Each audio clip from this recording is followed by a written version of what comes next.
So there was some recent news that happened, I think, regarding Bittensor slightly over 2 weeks ago, but no one really talked about it. So I want to talk about it, even though nothing I say is financial advice. Because if anyone remembers something called Lead Poet, we all know it's powered by Bittensor, right? But actually, very recently, again, slightly over 2 weeks ago, Lead Poet was accepted into NVIDIA Inception. And this right here is NVIDIA's accelerator program for AI startups. So I find this to be very interesting because, again, if something that is powered by Bittensor has attention, I think that would arguably be a very good thing.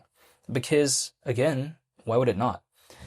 And we have to consider NVIDIA. I've seen a focus when it comes to AI, when it comes to that. And then, of course, Bittensor, it's focused on machine learning and as well as AI.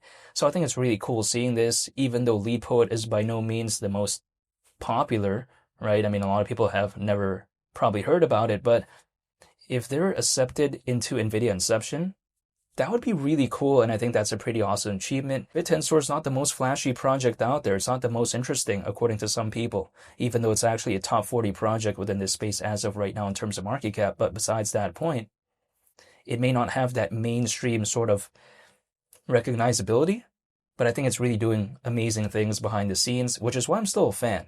Now, I can't tell anyone to do anything because this is just my mindset.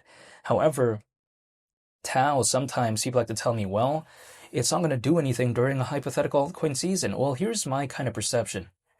If we were to consider TAO maybe at 3,000, okay, sure, we're around 15 times lower than that. But actually at 3,000, if we were to consider the current circulating supply of TAO, the market cap at that point would be around 32 billion. That's around 8 billion less than Shiba Inu's all-time high market cap back in 2021. And also on top of that, it's actually around 50 billion less than Dogecoin's all-time high market cap back in 2021. I sometimes like to ask myself this question: what's more revolutionary? Dogecoin, Shiba Inu, or Bittensor?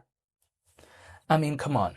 I can't even say Shiba Inu or Dogecoin comes anywhere close to this in terms of fundamentals, but in terms of attention, of course, it's a different case. But I'm just saying. The only difference is that I just haven't seen an altcoin season this time around. But actually, as of right now, there's over 600 million owners. In the peak of the 2021 cycle, there was around 300 million. So we pretty much have double the amount of owners, and still we haven't seen an altcoin season. So what would happen if there was actually an altcoin season? That's a thing. So I'm still waiting. However, if I take a look at it, people like to tell me that, okay, when it comes to Bittensor, no one really cares about it because it's not doing anything that interesting. Well, again, it may not have that mainstream sort of recognizability, but we have to consider the impact that it's making in the space of AI and as well as machine learning. Sometimes these more serious projects, they take a lot longer to kind of have that mainstream attention, but you know what? That's what I kind of expected anyways when it comes to me believing in a more serious project, because if I was looking for something fun or something interesting, then I wouldn't really focus on something like Bittensor, but I do. And the reason is because, yeah, sure, I believe in memes. I also believe in more fun projects, but I also like projects like this, which are more a bit serious, I would say.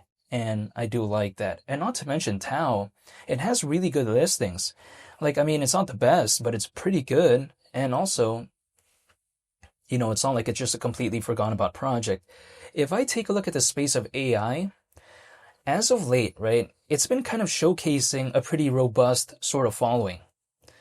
And if a project is one of the most popular within that specific niche, I think it would arguably be fair for me to assume that it wouldn't be necessarily forgotten about if there was a hypothetical altcoin season, because again, the niche that it's focused on is pretty robust and it's one of the most popular projects out there within that specific niche. It's like, for instance, if I think about fast food restaurants, I'm automatically thinking about McDonald's, right? KFC, Popeyes. That's just the automatic thing I think about.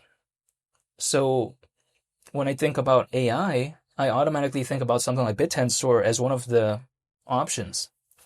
It's not the only one, but I'm just saying it's one of the things I think about. So it's a bit hard for me to think about, oh, it's just going to be forgotten about. Yeah, I just don't think about it that way, personally, for me. And I feel like anyways, all I'm doing is just waiting, which is, I get it.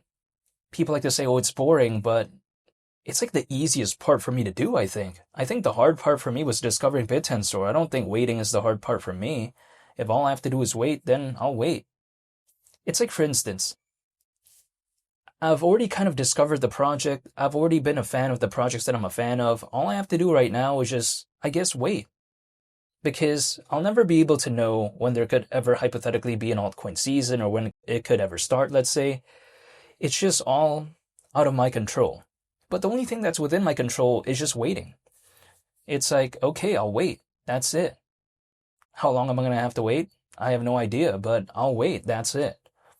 But I'm just going to stay consistent and just believe in the projects that I believe in. Because, first of all, exiting for me as of right now, I think just makes no complete sense. Personally, in my perspective, I'm not telling anyone to do anything because if I take a look at Bittensor, let's say as of right now, or let's just say like the whole altcoin space, many of them are experiencing like very big pullbacks, right?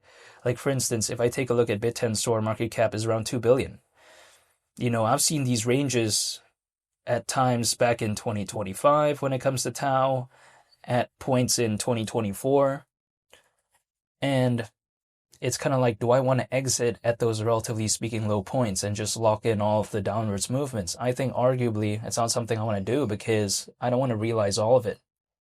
It's like, for instance, if I was holding Bitcoin right now, would I want to exit?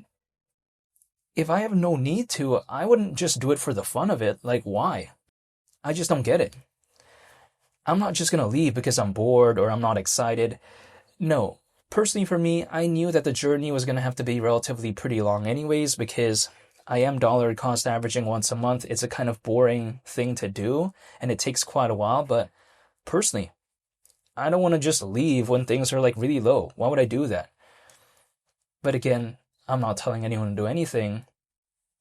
But at the same time as well, I like to keep things consistent because I'm just dollar cost averaging once a month. I don't have to be hyper focused on this like every 5 or 10 minutes. No, I'm not looking to do that type of stuff, right? I'm not trying to draw a falling wedge pattern. I'm not trying to figure out, and draw some random triangles and try to find what happens in the next 5 or 10 minutes. That's not my vibe. I think about things in terms of the fundamentals and the long term. That's it. My mindset isn't days, weeks, months. It might have to be years. We'll wait and see, but that's just kind of my vibe. I think about things more so in the long term. And especially considering my journey when it comes to TAO as of right now, it's been like way over a year at this point, right? So I just don't want to leave. But personally, I'm just going to stay patient, and I think that's about all I can do. But I still want to focus on it, and I just don't want to give up. And I think that's pretty much just my mindset as of right now when it comes to Bittensor. So I want to say thank you for watching. I hope you all have a very nice day, and I'll see you all in the next video. It's been Lee the Captain. I'm out. Peace. Bye.